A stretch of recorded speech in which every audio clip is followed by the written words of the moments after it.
이민국 사무실에 방문했던 80대 이민자가 수감된 후 과테말라로 추방됐습니다. 영주권을 분실한 상태에서 재발급을 요청한 것이 체포 사유로 전해졌는데 가족들에게는 아무런 설명이 제공되지 않았습니다.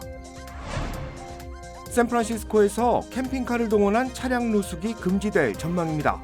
대형 차량에 2시간 주차 제한을 두는 방법이 도입됐는데 관련 논란은 끊이지 않고 있습니다. 국토안보부가 뉴욕시에 이민세관 단속국 요원을 배치했다고 밝혔습니다. 거리에서 직접 불체자 검거 작전도 이뤄질 전망입니다. 지난 2020년 경찰 5인 사격으로 목숨을 잃은 흑인 여성 사망 사건과 관련 법원이 검찰의 구형을 뒤집었습니다. 코카콜라가 오늘 트럼프 대통령의 선언에 맞춰 상점에 사탕수수 설탕을 첨가한 콜라를 출시하겠다고 밝혔습니다. 매일 아침 마리아, 샘, 알렉스, 에이미는 단지 비즈니스를 하는 게 아닙니다. 꿈을 만들어가고 있죠. CBB는 각 비즈니스의 이야기를 알고 고객 한 분 한 분께 꼭 맞는 솔루션을 제공합니다. 저희가 만드는 것은 단지 금융거래 관계가 아닙니다. 고객 한 분 한 분과의 파트너십입니다. CBB and me. CBB and me. CBB and me. CBB뱅크, 고객 한 분 한 분을 위한 금융 파트너십을 만듭니다. 시청자 여러분 안녕하십니까? KBS 아메리카 뉴스입니다. 트럼프 정부가 불법 체류자 단속을 강화하는 가운데 이번엔 영주권을 분실한 한 남성이 이민국 사무실에서 체포된 것으로 알려졌습니다. 심지어 연고도 없는 제3국으로 추방돼 이민자 사회에 충격을 주고 있습니다. 펜실베니아주 앨런타운에 거주하던 82세 루이스 레온 씨는 지난 6월 20일 분실한 영주권을 재발급받기 위해 이민사무소를 방문했다가 이민세관 단속국 요원들에게 체포 구금됐습니다. 이후 미네소타주의 한 이민구치소에 수감된 후 출신국 칠레가 아닌 연고도 없는 과테말라로 추방된 사실이 뒤늦게 밝혀졌습니다. 레온 씨는 미국에 정착해 40여 년간 합법적으로 거주해온 사람입니다. 하지만 이민국은 그가 그린카드를 분실한 상태에서 재발급을 신청했다는 이유로 그를 체포했고 가족에게는 아무런 설명도 제공하지 않았습니다. 가족들은 레온 씨가 당뇨병, 고혈압, 심질 질환 등 여러 건강 문제로 치료가 시급하다고 호소하고 있습니다. 현재 레온 씨는 과테말라의 병원에 입원 중인 것으로 알려졌습니다. 레온 씨의 손녀는 지역 매체와의 인터뷰에서 가족 모두가 큰 고통을 받고 있고 정상적으로 미국에서 살아온 할아버지가 하루아침에 사라졌다는 사실이 믿기지 않는다고 말했습니다. 합법적 미국 체류 신분을 갖고 있던 이민자조차 구금과 추방됐다는 소식에 이민사회의 충격과 불안이 커지고 있습니다. 비싼 주택 임대료를 감당하지 못해 길거리를 전전하는 노숙자들 참 많습니다. 특히 캘리포니아주 샌프란시스코에는 집세를 감당하기 어려운 시민들이 캠핑카에서 머물고 있는 경우가 많은데요. 앞으로는 이 같은 차량 노숙이 완전히 금지될 것으로 보입니다. 이유수 기자가 보도합니다. 캘리포니아주 샌프란시스코의 한 도로입니다. 도로변에는 여러 대의 낡은 캠핑카들이 주차돼 있는데 이 차량들은 노숙인들의 거주 공간으로 활용되고 있습니다. 높아진 임대료를 감당하기 어려운 시민들이 길거리로 나와 살고 있는 것인데 도로변을 무단으로 점거하는 캠핑카들이 늘면서 사회적으로도 문제가 되고 있습니다. We've had over the past several years a growing crisis around RV homelessness. Today there are nearly 500 large oversized vehicles dotting the roadways across San Francisco. And the current situation is unsustainable. 이에 샌프란시스코 슈퍼바이저 위원회는 도심 정화를 위한 새로운 정책을 내놨습니다. 샌프란시스코시는 앞으로 캠핑카를 포함한 대형 차량의 주차를 최대 2시간으로 제한하고 이를 어길 경우 벌금을 부과한다는 방침입니다. 대신 시정부 차원에서 캠핑카 노숙인들을 위한 대안을 제공할 계획입니다. While they are working with the Department of Homelessness to secure permanent housing with a subsidy, it also provides a program for buying those vehicles from the families. 시정부가 내놓은 이 같은 정책에 노숙인들은 강하게 반발하고 있습니다. 현실성이 부족하다는 것이 이유입니다. So where we gonna move then? go to Oakland, and it's the same thing is happening over there. Okay, so we don't have nowhere to go. So if I don't think I'm going to be able to pay for an apartment. I'm just going to be stuck trying to stay in my RV all the time, and you never know when they're going to come. And I'm not really sure. Like, I don't see how I'm going to survive this. 노숙자 지원단체는 시정부가 내놓은 정책은 근본적인 문제를 해결하지 못할 것이라고 주장했습니다. 노숙인들의 규모를 감당하기에는 역부족인 정책이라는 겁니다. What they're saying is we want people to move out of these RVs into housing, but we still have thousands and thousands of people on the streets who also need housing, and there's not enough for everybody. 샌프란시스코시는 캠핑카 노숙인들에게 최대 6개월간의 유예 기간을 두고 관련 정책을 도입할 방침이라고 밝혔습니다. 시정부의 이 같은 움직임에 환경 개선에 대한 기대감은 높아지고 있지만 얼마나 많은 노숙자들이 캠핑카를 포기하고 떠날지에 대해서는 의문이 남아 있습니다. KBS 뉴스 이우수입니다. 국토안보부가 뉴욕시에 연방인민세관 단속국 요원들을 대규모로 배치하겠다고 밝혔습니다. 이 같은 조치는 뉴욕시의 교도소 내 연방요원 사무실 개설 반대에 이어 연방이민 세관단속국 직원이 불체자 강도에게 총격을 입는 사건과 맞물려 이뤄졌습니다. KBTV 전상희 기자입니다. 크리스티 놈 국토안보부 장관은 불체자 강도의 총격 사건 이후 원 월드 트레이드 센터에서 기자회견을 열고 뉴욕시에 IC 요원들을 대거 투입할 것이라고 발표했습니다. 놈 장관은 지역 경찰이 불체자 단속에 협조하지 않은 상황에서 연방 요원들에게 인력, 장비, 훈련을 대폭 늘릴 것이라고 밝혔습니다. 톰 호먼 국경차르는 뉴욕시 감옥에서 불체자를 검거하지 못한다면 거리에서 불체자를 직접 찾아 나설 것이라고 밝혔습니다. 앞서 뉴욕시 의회가 뉴욕시 교도소 내에 연방 요원들의 사무실 개설을 막은 것과 함께 지난주 뉴욕시에서 연방 이민세관 단속국 직원이 불체자에게 강도를 당하는 과정에서 총격을 입는 사건이 발생했습니다. 에릭 아담스 시장은 이번 조처와 관련해 위험 인물을 잡는 데 연방정부 지원을 환영하지만 서류 미비 이민자 전체를 겨냥하는 단속은 반대한다며 정책은 뉴욕시 의회가 정하고 시장은 집행만 하는 것이라고 강조했습니다. 마크 레빈 맨하탄 구청장은 IC는 법원 영장을 소지하면 충분히 라이커스 교도소 내에서 체포가 가능하다며 신분이 불분명한 연방 요원이 거리에서 직장을 급습하는 건 괜한 공포를 조장한다며 비판했습니다. 뉴욕시는 LA시와 마찬가지로 성역도시 정책을 채택하고 있어 시정부 차원에서 연방정부의 이민 단속에 협조하는 데 제한을 두고 있습니다. 연방 요원이 교도소 내에서 불체자를 체포하려면 법원의 영장을 필요로 하고 있습니다. 트럼프 대통령과 국토안보부는 민주당이 주도하는 도시를 중심으로 대규모 연방 이민세관 단속국 인력 증원을 추진 중이며 불체자 추방과 단속에 별도 예산과 장비, 교육까지 투입하고 있는 상황입니다. 2020년 경찰의 5인 사격으로 목숨을 잃은 흑인 여성 브리오나 테일러 사망 사건 기억나시나요? 이 조지 플로이드 사건과 더불어 미 전역에서 경찰 과잉 진압에 대한 분노를 불러일으켰었는데요. 법원이 검찰의 구형을 뒤집고 총격에 가담했던 경관에게 중형을 선고했습니다. 윤범수 기자가 보도합니다. 마약 밀매 사건과 관련해 한 집을 급습한 경찰. 그러나 경찰이 쫓던 용의자는 없었고 한 쌍의 남녀가 있었습니다. 집 안에 있던 남성이 침입자로 오해해 총을 들었고 경찰이 32발의 총격으로 응사했습니다.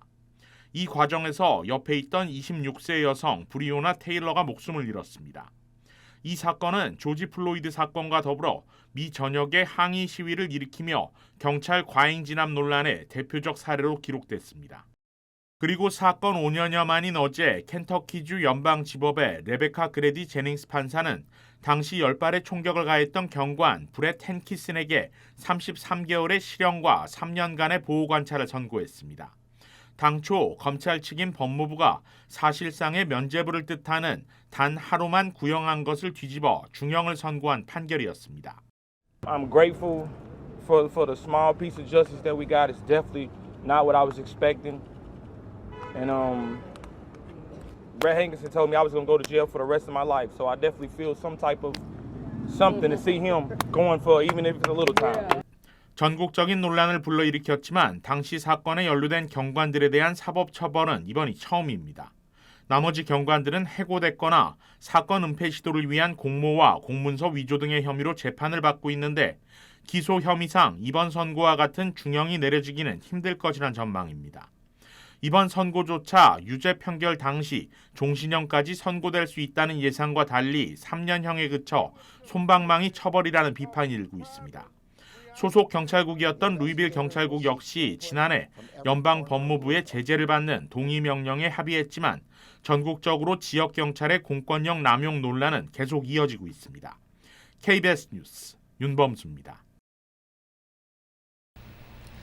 그런가 하면 교통단속 중 흑인 남성 운전자의 얼굴을 주먹으로 때린 경찰의 영상이 퍼지면서 논란이 확산되고 있습니다.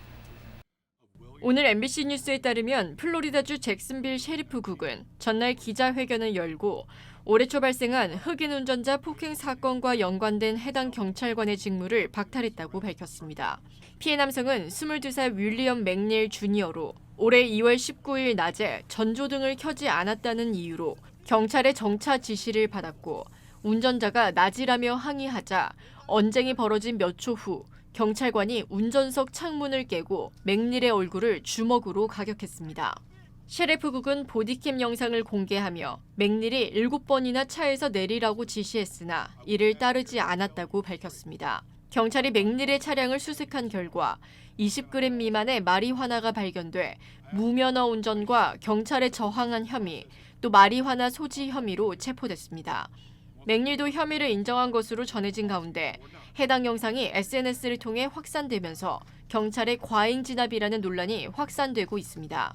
이에 셰리프국은 결국 해당 경찰관의 직무를 정지시켰습니다. 해당 영상은 10만 회 이상이 된 것으로 전해졌습니다. 이어지고 있다. 내 손에서 가능성으로 이어지고 있다. 가능성이 도전으로 이어지고 있다. 도전이 성공으로. 피시비의 능력이 나의 능력으로. 내가 만난 새로운 능력. 피시빌리티 피시비뱅크. 미국이 유엔 교육과학문화기구, 즉 유네스코에서 탈퇴를 선언했습니다. 유네스코의 정책이 미국민의 선택과 맞지 않다는 게 탈퇴 이유인데 유네스코는 예상은 했다면서도 유감을 표했습니다. 박일중 기자입니다. 트럼프 미국 대통령은 재집권 직후 유네스코 유엔 교육과학문화기구의 회원국으로 참여할지에 대해 검토하라고 지시했습니다. 국제기구 참여가 미국 우선주의라는 미국의 국익에 부합하는지를 따져보겠다는 것이었습니다. 그리고 오늘 탈퇴를 선언했습니다. 팔레스타인을 회원국으로 받아들이고 조직 내 반유대주의가 확산되고 있다는 점 등을 탈퇴 이유로 꼽았습니다. Today, the United States informed Director General Audrey Azoulay of the United States' decision to withdraw from the United Nations Educational, Scientific, and Cultural Organization, also known, of course, as UNESCO. 바이든 전 대통령이 이전 트럼프 대통령 일기 때 탈퇴했던 걸 되돌려 놓은 지 2년 만입니다. 이에 유네스코는 미국의 탈퇴 결정을 예상했다면서도 사무총장 명의의 성명을 통해 다자주의의 기본 원칙에 반한다며 유감을 표했습니다. 그러면서 미국이 기여금 납부를 중단한 2018년 이후 재정을 다각화했으며 현재 미국의 비중은 8%밖에 안 된다며 모든 임무를 다해왔다고 강조했습니다. 미국의 유네스코 실제 탈퇴는 기구 규정상 내년 12월 말에 이루어집니다. 트럼프 행정부는 세계보건기구에서도 탈퇴했으며 올해 2월부터 유엔 인권이사회와 팔레스타인 난민보호기구에 대한 활동과 자금 지원 중단을 선언한 바 있습니다. 뉴욕에서 KBS 뉴스 박일중입니다. 얼마 전 트럼프 대통령이 코카콜라가 미국 내 제품에 사탕수수에서 추출한 설탕을 사용하기로 했다고 밝힌 가운데 코카콜라가 오늘 상점에 사탕수수 설탕을 첨가한 콜라를 내놓겠다고 공식 입장을 밝혔습니다. 코카콜라 애호가로 잘 알려진 트럼프 대통령은 지난주 코카콜라사가 미국에서 팔 콜라에 높은 과당의 옥수수 시럽 대신 진짜 사탕수수 설탕을 넣기로 동의했다고 말했습니다. 오늘 코카콜라의 제임스 퀸시 CEO는 차별화된 경험을 바탕으로 한 소비자 관심을 반영해 제품 종류를 확장할 것이라고 말했습니다. 또한 코카콜라 브랜드에 대한 대통령의 열의에 감사를 표한다고 밝혔습니다. 코카콜라는 지난 1980년대 이후 비용 절감을 위해 고과당 옥수수 시럽을 주로 사용해 왔습니다. 반면 멕시코, 호주 등 일부 국가에서는 여전히 사탕수수 설탕을 원료로 사용하고 있습니다.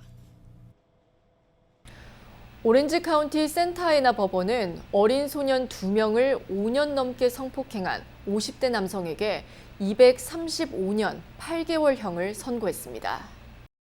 법원은 53세 제타 다나판스가 지난 5월 14세 미만 성폭행과 아동 포르노 소지 등 12개 중범 혐의로 유죄 판결을 받은 지 2달여 만에 이 같은 판결을 선고했습니다. 검찰 측은 다나판스가 지난 2012년부터 2016년까지 자원봉사를 하며 알게 된 8살과 9살 소년의 신체를 만지고 포르노물을 보여줬으며 성폭행은 이들이 13살과 14살이 될 때까지 계속됐다고 밝혔습니다.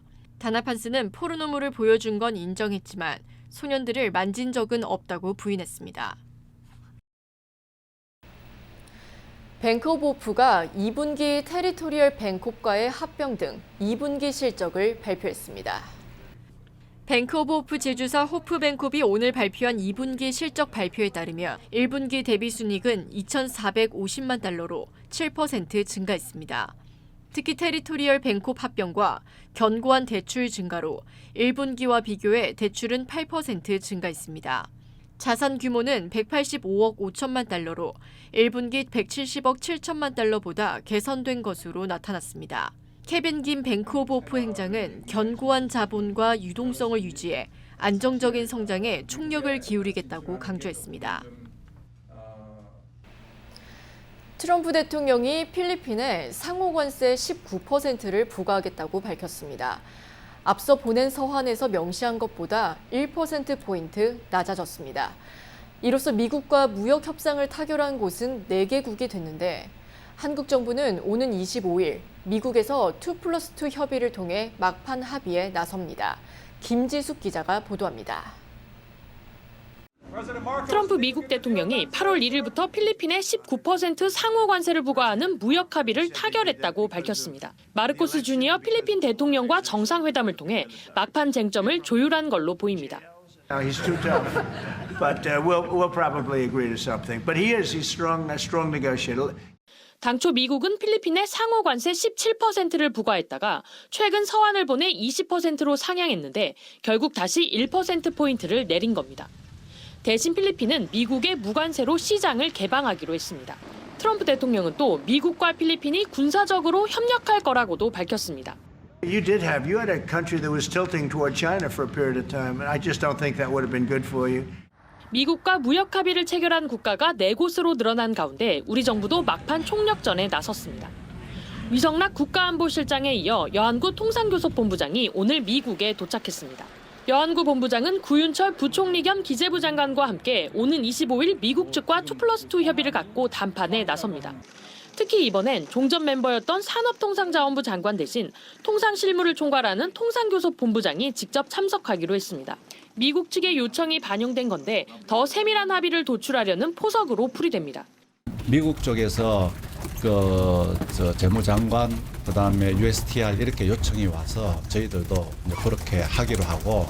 김정관 산업부 장관은 내일, 조현 외교부 장관도 빠르면 이번 주 미국을 찾아 각각 카운터파트를 설득할 예정입니다. 워싱턴에서 KBS 뉴스 김지숙입니다.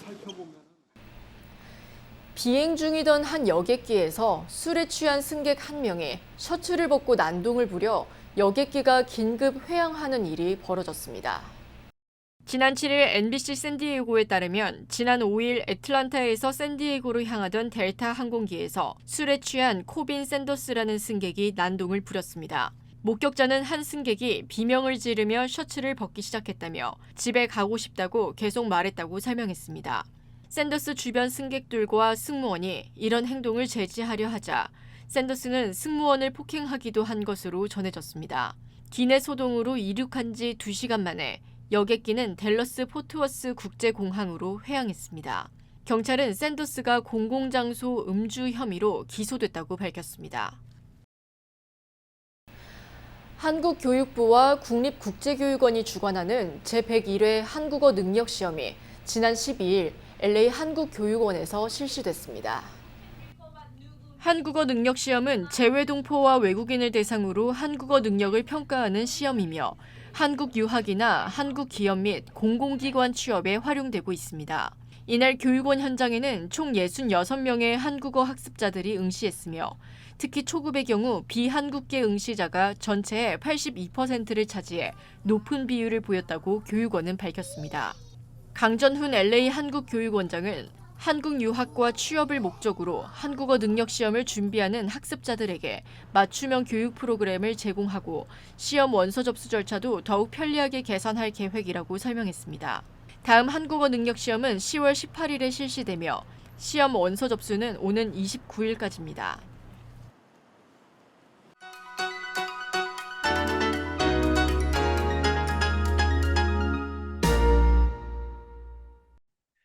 주식시장은 오늘도 엇갈렸습니다.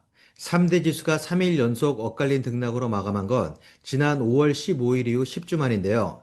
특히 오늘 매그니피센트 7 중 절반 이상이 약세를 보이면서 타격받은 내스닥이 7일 만에 약세로 꺾였고 최고치도 더 이상 경신하지 못했습니다.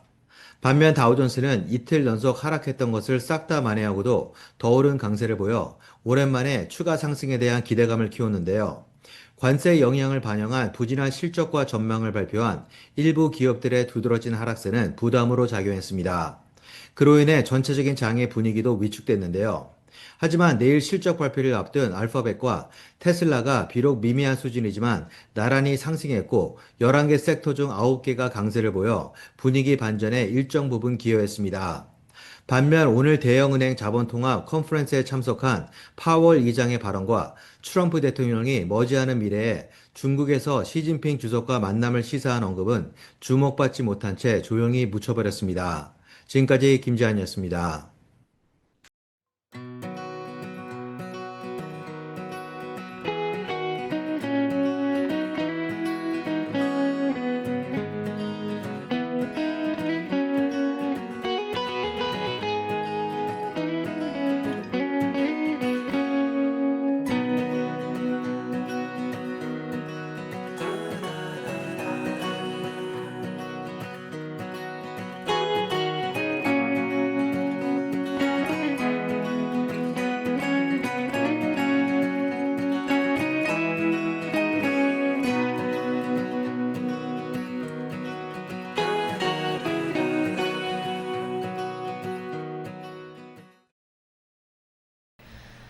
합법적인 영주권자조차 영주권의 분실한 틈을 타 체포 추방됐습니다.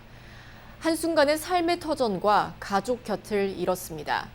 법의 테두리 안에 있어도 안전하지 않은 이 현실, 과연 누구를 위한 제도인지 묻게 됩니다. 저는 내일 다시 찾아뵙겠습니다.